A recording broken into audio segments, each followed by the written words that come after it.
Praise the lord. యేసుక్రీస్తు వారి గొప్ప నామములో మీ అందరికీ సమాధానం కలుగును గాక.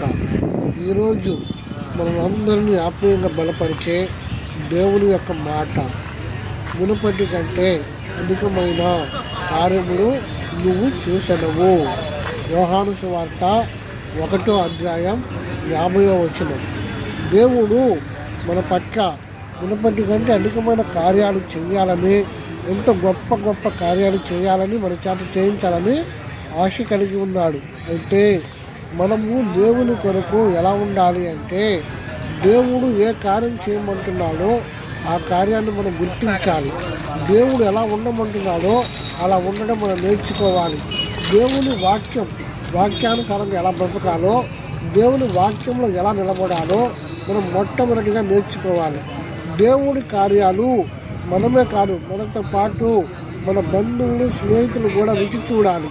అప్పుడు మనం గత సంవత్సరంలో జరిగిన కార్యాల కంటే కూడా అధికమైన గొప్ప కార్యాలు మన ఆత్మీయ జీవితంలో, అలాగే భౌతిక జీవితంలో దేవుడు చేయడానికి సిద్ధం కలిగి ఉన్నాడు.